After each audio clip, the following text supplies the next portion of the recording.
হামহাম জলপ্রপাত, বাইকাবিল, লাউয়াছড়া, অনেকগুলা আমাদের এলাকায় 29 জাতির বসবাস।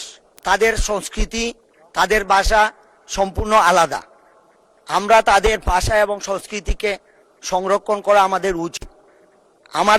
আমার এলাকায় প্রতিষ্ঠিত শ্রীমঙ্গলের একটি প্রতিষ্ঠিত দ্বিতীয় চা নিলাম কেন্দ্রটি পুনরায় চালু করার জন্য অনুরোধ করছি। কারণ ফেসিবাদের আমলে আমার এই এলাকায় চায়ের একটি নিলামের জায়গা ছিল, কিন্তু সেটাকে তারা খাটিয়ে চিটাগাঙে নিয়ে গেছে।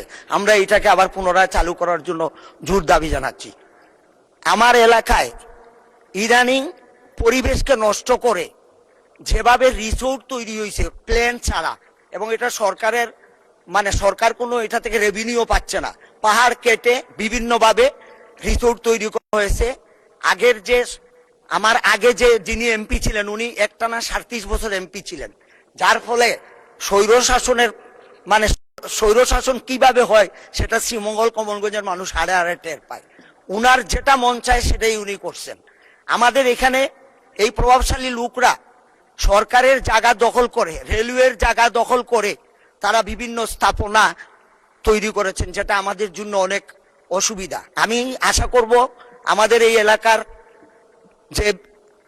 যে বনাঞ্চল আছে, যে সরকারি জায়গাগুলো আছে, সেটাও মুক্তির জন্য আমি সংশ্লিষ্ট মন্ত্রীদের কাছে আন্তরিকভাবে দাবি জানাই।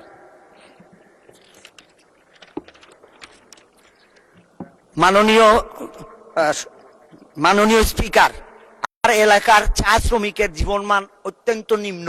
আপনি যে মজুরি তারা পায় এটা দিয়ে সংসার চলার কোনো অবস্থাই সম্ভব না।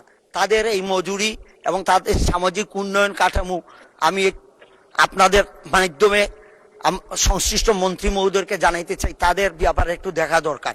এইবার তারা আমাদের জনাব তারেক রহমান সাহেব যখন মৌলভীবাজার গিয়েছিলেন, ম্যাডাম ভাই আমাকে 1 মিনিট সময় দেওয়া যাবে? স্পিকার মহোদয়, মাননীয় স্পিকার আমাকে 1 মিনিট সময় দিন।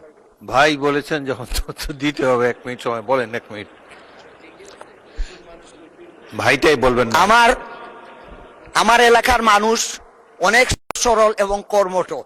জনাব তারেক রহমান সাহেব যখন আমাদের মৌলভীবাজারে গিয়ে বলেছিলেন, তখন তারা উনার কথা মননে লালন করে